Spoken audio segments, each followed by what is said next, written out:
Balentria handia lortu zuen atzo Euskadiko futbol selekzioak nazioarteko lehenengo titulua eskuratu baizuen Poloniako Krakovia hirian. Jose Antonio Goikoetxearen gizonak amaterrak dira, Euskadiko hirugarren mailan ari dira, baina Europako talderik onena izatea ez da inoiz lan erreza. UEFak urtero antolatzen du Europako lurraldeen kopa. Eskualde ezberdinetako ordezkariak lehian aritzen dira hiru fasetan banaturik, eta 23 urtez azpiko jokalariak hartzen dute parte txapelketa honetan. Lehen fasean Guadalajaran jokatu zuten, Gaztela Mantxako selekzioa mendian hartu zuen Euskadik lehenengo, 8-1.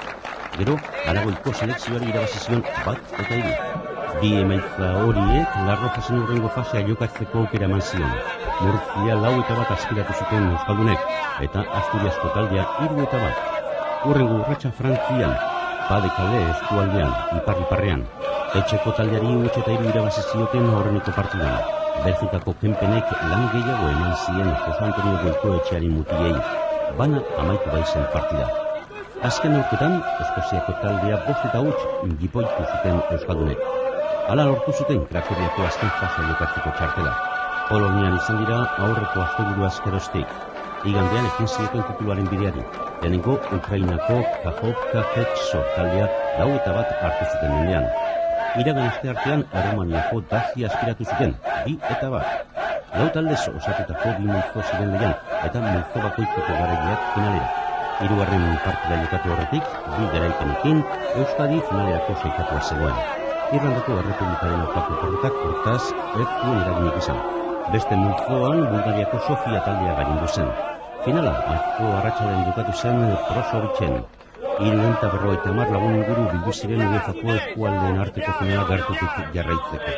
Lehen zatian, makina bat gol aukera sortu zituzten Jose Antonio Goikoetxearen mutiek, baina lana izan zuten bulgariarren artea zulatzen. 23. minutuan, Portugaletik taldeko Alain aurrelariak gol zoragarria sartu zuen. Jon Unai Martinezen erdiraketa esker egaletik eta Alainen erremate bikaina zoragarri. Dozen erdi bat abagune izan zituzten lehen zatian, baina bakarra gauzatu. Bigarren zatia hasieta gutxira, Beliz zentralari bigarren txartelori erakutsi zion Novo Panic Bosnia-Herzegovinako epaia. Hortik aurrera atzera egin zuen Euskadik, errenta txikiari eutsi nahian. Sofiako jokalariek arreskoa sortu zuten, baina ez zuten golik lortu. UEFako eskualdeen arteko txapelketa irabazi eta nazioarteko lehen titulo ofiziala ekarri dute Euskal Herrira.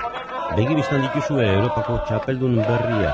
Hor, besteak beste, Amoribita, Arenaz, Baskonia, Beasain, Durangoko Kultural, Gernika, Laudio Zaileko eta Portugaleteko jokalariak. Gaur, gauean iritsiko dira txapeldunak Euskal Herrira.